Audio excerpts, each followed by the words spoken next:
So I actually shot another black here.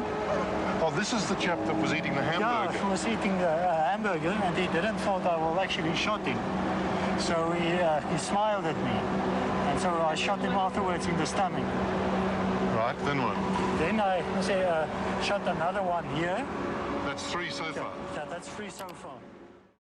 Barend Strydom, also known as the White Wolf, is a convicted spree killer who was sentenced to death for shooting dead 7 black people and wounding 15 more in Strijdom Square in Pretoria, South Africa on November 15, 1988. He had earlier killed a woman and injured another in a trial run in preparation for the massacre. At time of the crime, only 23 years of age, Strydom claimed he was the leader of the White Wolf. Police later found that this was only a figment of Strydom's imagination. Strydom, who claimed to be a Christian, meditated and prayed for a number of days before committing the crime. He later claimed that God gave him no sign that he must not carry on with his plans.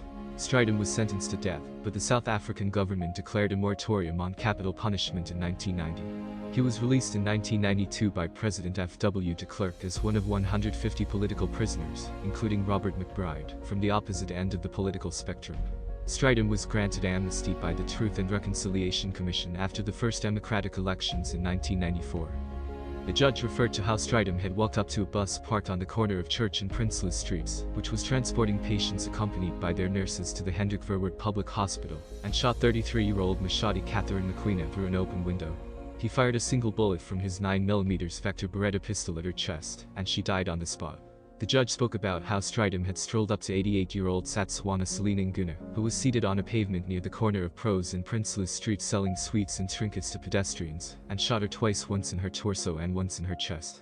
Horrified at how Strydom could barely contain his laughter as he aimed his weapon at people who were clearly disbelieving of what was about to happen to them, he recalled the killer's test run at Wheeler's Farm, Dedeur, 6 days earlier, when he had murdered 25-year-old Martha Masakile by shooting her twice in the chest. In the afternoon of 15 November 1988, 23-year-old Barend Strydom donned camouflage-style army fatigue, loaded his 9mm pistol, and set out for central Pretoria.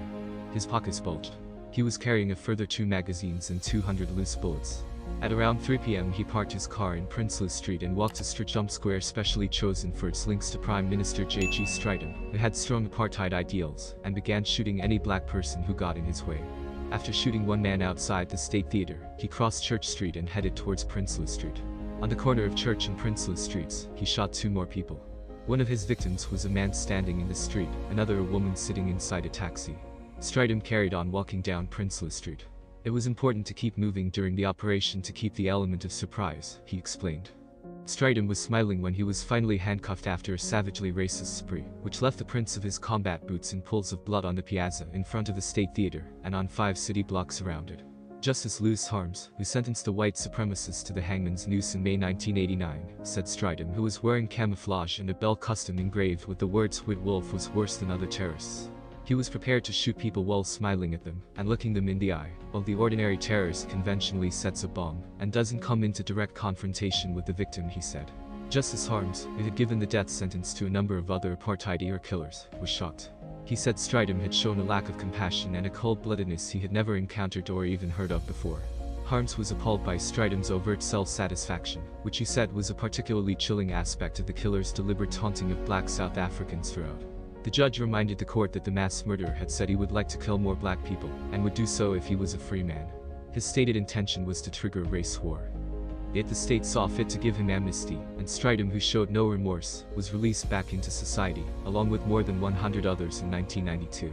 Today, he lives quietly outside Pretoria, where he works as an artisan, and has raised a family with his wife, Karen, who he married when he was briefly a prisoner.